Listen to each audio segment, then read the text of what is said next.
గత వీడియోలో జీర్ణక్రియ ప్రక్రియ గురించి మనం తెలుసుకునేటప్పుడు ఆకలి వేయడము, రుచికి వాసనకి గల సంబంధము, రుచిని మరియు వాసనని తెలుసుకోవటంలో నాలుక, ముక్కు ఏ విధంగా పనిచేస్తాయి, అదేవిధంగా నోటిలో దంతాల సహాయంతో ఆహారం ఏ విధంగా నమలబడుతుంది అనే విషయాలు మనం తెలుసుకుందాము. ఇప్పుడు జీర్ణక్రియ జరిగేటప్పుడు మనం తీసుకునే ఆహార పదార్థాలలో ఉండే పిండి పదార్థంపై లాలాజలము ఏ విధంగా పనిచేస్తుంది అన్న విషయము తెలుసుకుందాం. లాలాజల గ్రంథులు లాలాజలాన్ని స్రవిస్తాయి. ఈ లాలాజలము మనం తీసుకున్న ఆహారంలోని పిండి పదార్థంపై పనిచేస్తుంది. ఈ లాలాజల గ్రంథులు పిండి పదార్థంపై ఏ విధంగా పనిచేస్తాయి అనే విషయాన్ని తెలుసుకోవటానికి ఒక చిన్న కృత్యం చేద్దాం. మనము ఒక పరీక్షణాలలోనికి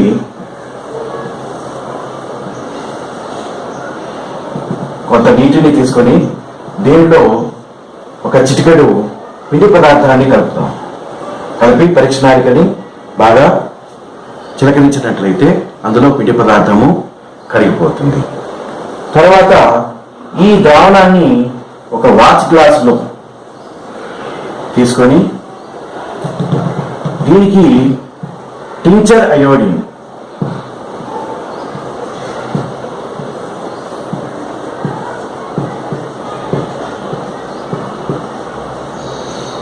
కలపాలి.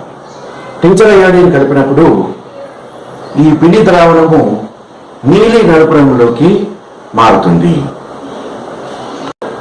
తర్వాత ఈ పిండి ద్రావణాన్ని రెండు పరీక్షణాలికలలోనికి సగం సగం తీసుకుందాము.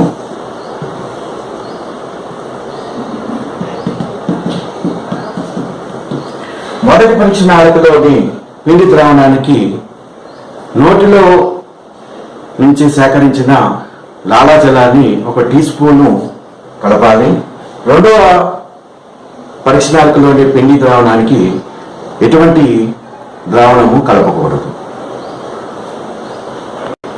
మొదటి పరీక్షణాలికలో పిండి ద్రావణానికి లాలాజలాన్ని కలపటం వల్ల ఆ లాలాజలంలో అమైలేజ్ అనే ఎంజైము ఈ పిండి పదార్థపు అణువులను చిన్న చిన్న ముక్కలుగా చేస్తుంది. తర్వాత పిండి పదార్థాన్ని సాధారణ చక్కెరలుగా మారుస్తుంది. లాలాజల గ్రంథులు లాలాజలాన్ని స్రవింపజేయటం అనేది ఒక అనియంత్రిత చర్య. నోటిలో pH ఏ విధంగా మారుతుంది అనేది ఒక చిన్న ప్రయోగం ద్వారా మనము తెలుసుకుందాము. pH అంటే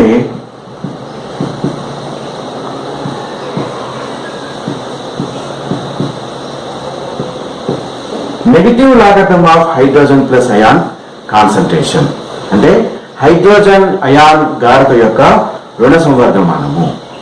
నోటిలో pH ఏ విధంగా మారుతుందో తెలుసుకోవటం కోసము మనం ఫిజిక్స్ ల్యాబ్లో అందుబాటులో ఉన్న pH పట్టీలను తీసుకున్నట్లయితే ఆ pH పట్టీలను నోటిలో వివిధ సమయాల్లో ఉంచి ఆ pH పట్టి యొక్క రంగు ఏ విధంగా మారుతుంది మనము గమనించాలి.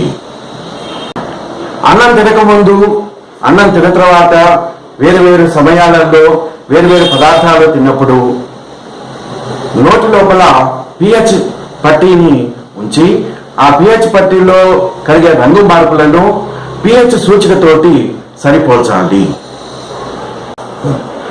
ఈ pH విలువలు ఏ విధంగా ఉంటాయి అని అంటే 0 నుండి 7 ద్వారా 14 వరకు ఈ pH విలువలు ఉంటాయి. దీనిని pH అవధి అని అంటారు. 0 నుండి 7 వరకు అంటే 0 నుండి 6.9 వరకు ఉన్న pH అవధిని ఆమ్ల అవధి అంటారు.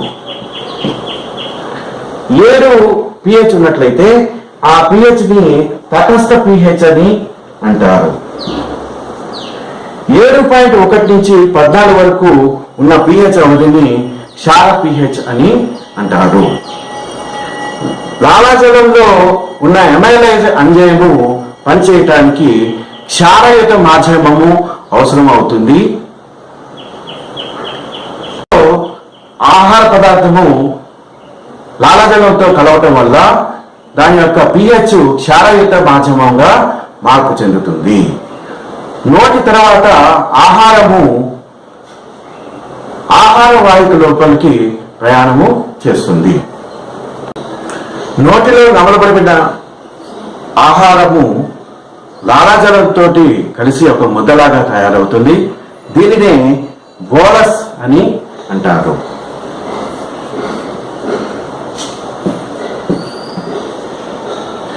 ఈ బోలస్ నాలుక సహాయంతో నోటి నుండి ఆహార వాహిక లోపలికి నెట్టబడుతుంది.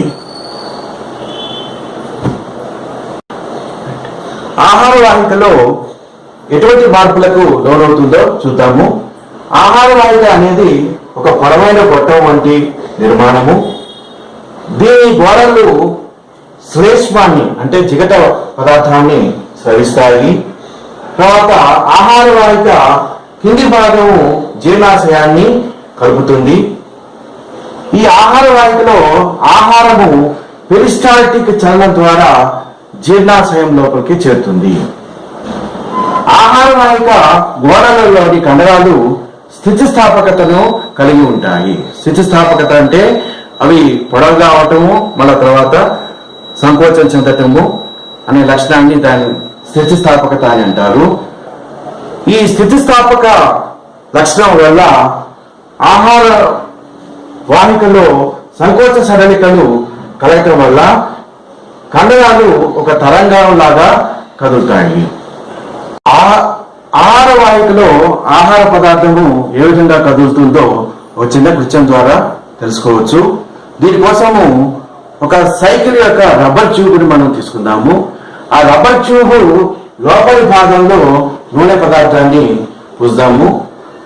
తర్వాత ఆలుగడ్డలను తీసుకుని 2 ఆలుగడ్డలను తీసుకుని ఆ 2 ఆలుగడ్డలని బాగా కడిగి దాన్ని పొడిగా రుద్ది ఆ తర్వాత ఆలుగడ్డలకు నూనె పదార్థాన్ని పోయాలి.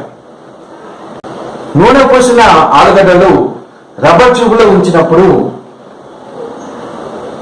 దాన్ని మనం కొంత రబ్బర్ ట్యూబ్లో ఆలుగడ్డ మీద కొంత ఒత్తిడిని కలుగజేసినట్లయితే ఆలుగడ్డ ముందుకి కదులుతుంది.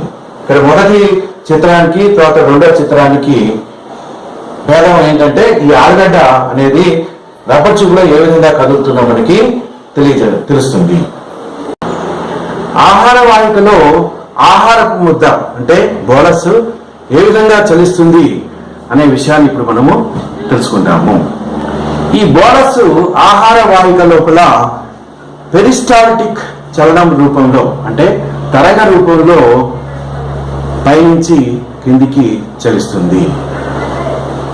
ఆహార వాహిక గోడల లోపల శ్లేష్మము అనే జిగట పదార్థము స్రవించబడుతుంది.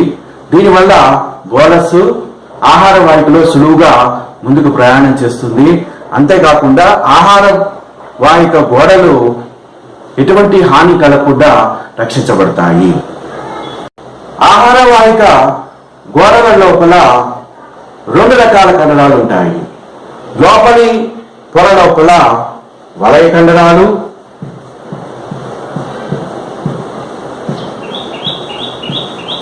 వెలుపలి పొర లోపల స్తంభాకార కండరాలు.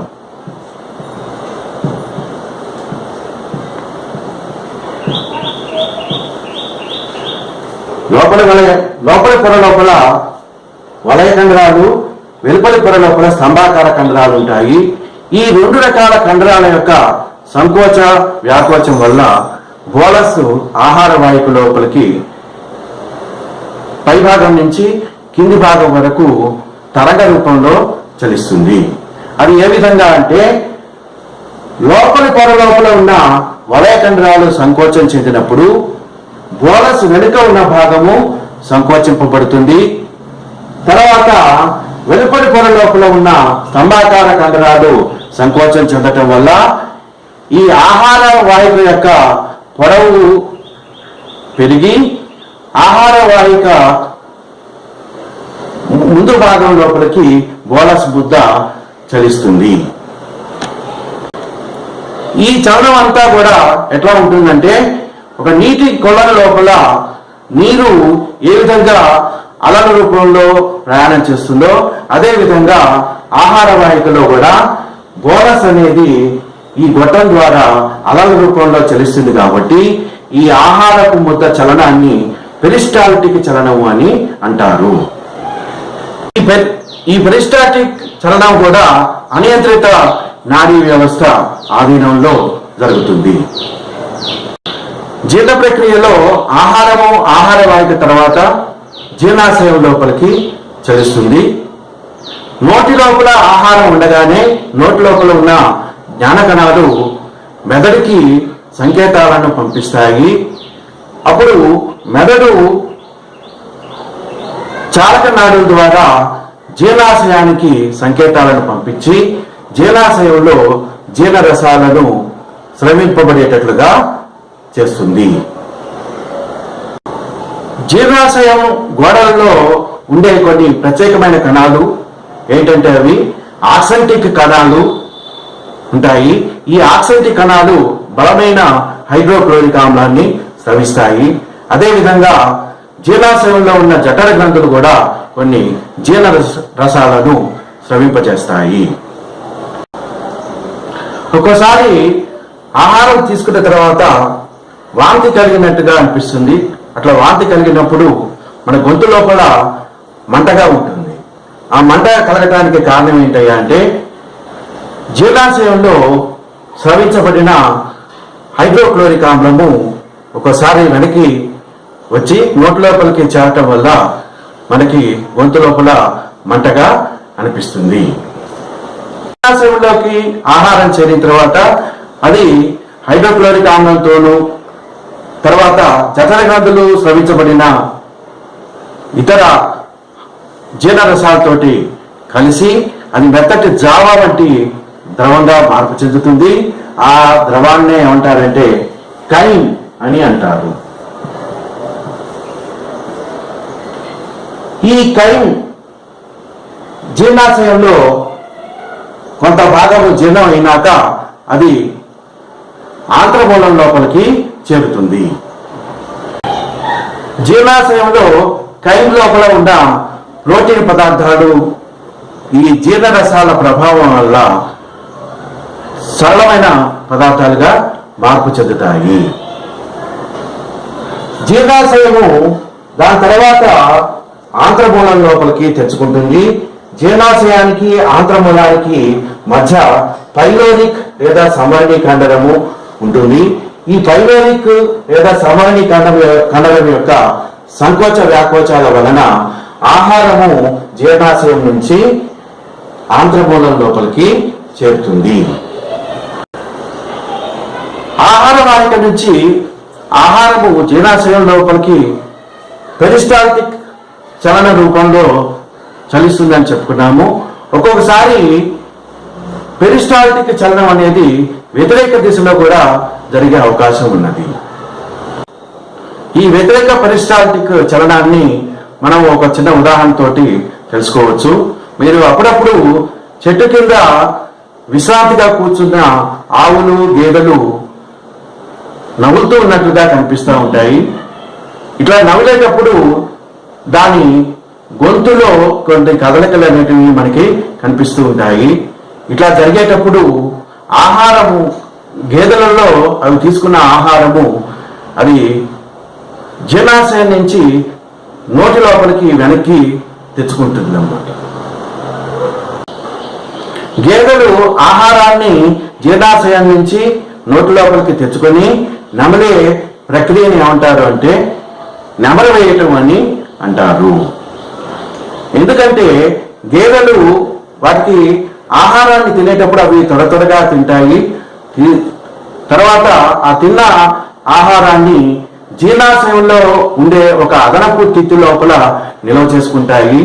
తర్వాత అవి విశ్రాంతిగా చెట్టు కింద కూర్చున్నప్పుడు ఆ జీర్ణాశయంలోని అదనపు తిత్తిని నుండి ఆహారాన్ని నోటి లోపలికి తెచ్చుకుని తీరికగా నములుతూ ఉంటాయి. దానిని నెమరవేయటం అని అంటారు. ఆహార నాళంలో ఆహారం ప్రయాణం చేసేటప్పుడు జీర్ణక్రియ ప్రతి దశలో కూడా కొంత సమయము తీసుకుంటుంది. అన్ని ప్రక్రియలకు ఒకే రకమైన కాలం అనేది కాల వ్యవధిలో జరగకుండా వేరు కాల వ్యవధులలో జరుగుతూ ఉంటుంది. తీసుకున్న ఆహారంలో 50% ఆహారము జీర్ణాశయం నుండి ఖాళీ అవ్వటానికి 2.5 గంటల నుండి 3 గంటలు సమయం పడుతుంది. అదేవిధంగా 50% ఆహారము చిన్న పేగుల నుంచి ఖాళీ అవటానికి 2.5 గంటల సమయం పడుతుంది. అదేవిధంగా తీసుకున్న ఆహారం మొత్తం అంటే 100% ఆహారము జీర్ణాశయం నుండి ఖాళీ అవటానికి 4 నుంచి 5 గంటల సమయము, చిన్న పేగు నుంచి ఖాళీ అవటానికి అంటే చిన్న పేగు తర్వాత పెద్ద పేగు లోపలికి చేరటానికి సుమారు 30 నుంచి 40 గంటలు పడుతుంది. జీర్ణాశయము నిర్దిష్ట పరిమాణంలో ఉండే సంచి కాకుండా దాని పరిమాణము మారుతూ ఉంటుంది. అంటే మనం తీసుకున్న ఆహార పరిమాణం బట్టి జీర్ణాశయం యొక్క సంచి నిర్మాణము సాగుతూ సంకోచిస్తూ ఉంటుంది. దాని యొక్క పరిమాణం కూడా మారుతూ ఉంటుంది. జీర్ణాశయంలో ఉన్న ఆహార పరిమాణం బట్టి జీర్ణాశయంలో జఠరగ్రంథులు స్రవించే స్రావాలు కూడా విడుదలవుతూ ఉంటాయి. ఎక్కువ ఆహారం తీసుకున్నప్పుడు ఎక్కువ జీర్ణరసాలు విడుదల అవ్వాల్సిన అవసరం ఉంటుంది. తక్కువ ఆహారం తీసుకున్నప్పుడు తక్కువ మొత్తంలో జఠర రసాలు విడుదలవుతాయి. ఒకవేళ ఎక్కువ మొత్తంలో జఠర రసాలు విడుదలయ్యి మనం తీసుకున్న ఆహారం తక్కువ మొత్తంలో ఉన్నట్లయితే జఠర రసాల యొక్క ప్రభావం వల్ల జీర్ణాశయ గోడలు దెబ్బతినే అవకాశము ఉంటుంది. ఒక్కొక్కసారి మనకి పడని పదార్థాలు తిన్నప్పుడు జీర్ణాశయము ఆ పడని పదార్థాలను గుర్తించి జీర్ణం కాని పదార్థాలతో పాటు కైమ్ని కూడా వెనుకకు అంటే నోటి లోపలికి నెట్టివేస్తుంది. దానివల్ల మనకి వాంతులు కలగటం అనేది జరుగుతుంది. ఈ వాంతులు కలిగినప్పుడు గొంతు భాగంలో మనకి మంట కలుగుతుంది. ఈ మంట కలగటానికి కారణము జీర్ణాశయంలో విడుదలైన హైడ్రోక్లోరిక్ ఆమ్లము గొంతు ద్వారా నోటి లోపలికి చేరటం జరుగుతుంది. అందువల్ల గొంతులో మంట కలుగుతుంది. ఒక్కొక్కసారి ఆహారం తినేటప్పుడు లేదా జీర్ణము జరిగేటప్పుడు మనకి తేన్పులు కూడా వస్తూ ఉంటాయి. ఈ తేన్పులు రావడానికి కారణం ఏంటంటే మనకి పనిరాని పదార్థాలు జీర్ణాశయంలో చేరటము. ఇట్లాంటి తేన్పులు వచ్చినప్పుడు మనకి గొంతు లోపల మంట కలుగుతుంది. ఈ తేన్పులు రావటము లేదా వాంతులు కలగటాన్ని ఏమంటారంటే జీర్ణాశయం యొక్క ప్రతిక్రియలుగా చెప్పుకోవచ్చు. ఇంతకుముందు తెలుసుకున్నట్లుగా జీర్ణాశయంలో హైడ్రోక్లోరిక్ వంటి బలమైన ఆమ్లాలు స్రవించబడతాయని అనుకున్నాము. ఈ బలమైన ఆమ్లాలు అంటే హైడ్రోక్లోరిక్ ఆమ్లము ఎముకల వంటి గట్టి పదార్థాలను కూడా కరిగింపచేస్తాయి. మరి అటువంటి హైడ్రోక్లోరిక్ ఆమ్లము స్రవించబడినప్పుడు జీర్ణాశయపు గోడలు ఏ విధంగా రక్షించబడతాయి అనే విషయాన్ని మనం చిన్న ప్రయోగం ద్వారా తెలుసుకోవచ్చు. దీని కొరకు 2 ఆకులను తీసుకోవాలి. 2 ఆకుల మీద మనము పెట్రోలియం జెల్లీ లేదా వ్యాజిలైన్ అనే పదార్థాన్ని పూయాలి. జీర్ణాశయ గోడలు ఏ విధంగా హైడ్రోక్లోరిక్ ఆమ్లంతో రక్షించబడతాయి అన్న విషయాన్ని తెలుసుకోవటం కోసం ఒక చిన్న ప్రయోగము చేయవచ్చు. దీనికోసము 2 ఆకులను తీసుకోవాలి. ఒక ఆకును దానిపైన పెట్రోలియం జెల్లీ లేదా వ్యాజిలైన్ పూయాలి. 2వ ఆకు మీద ఎటువంటి పదార్థము పూయకూడదు. మొదటి ఆకు మీద 2వ ఆకు మీద బలహీనమైన ఆమ్లపు చుక్కలను వేయాలి. అట్లా వేసినప్పుడు మొదటి ఆకు మీద ఆమ్ల చుక్కలు పడినప్పటికీ కూడా ఆ ఆకుకి ఎటువంటి హాని జరగదు. కానీ రెండవ ఆకు మీద బలహీనమైన ఆమ్లం వేయటం వల్ల ఆ ఆకు మారిపోయినట్లుగా మనము గమనిస్తాము. కారణం ఏంటంటే మొదటి ఆకును ఆమ్లం నుంచి వైట్ పెట్రోలియం జెల్లీ లేదా మైనపు పూత రక్షిస్తుంది. అదేవిధంగా జీర్ణాశయపు గోడల లోపల శ్లేష్మ పదార్థము స్రవించబడటం వల్ల ఈ శ్లేష్మ పదార్థము జీర్ణాశయపు గోడలలో ఊరిన బలమైన ఆమ్లము హైడ్రోక్లోరిక్ ఆమ్లం నుండి జీర్ణాశయపు గోడలను రక్షిస్తుంది. తర్వాతి క్లాసులో ఆహారము జీర్ణాశయం నుంచి చిన్న పేగులోకి ప్రవేశించి ఏ విధంగా జీర్ణ ప్రక్రియకు లోనవుతుందో తెలుసు.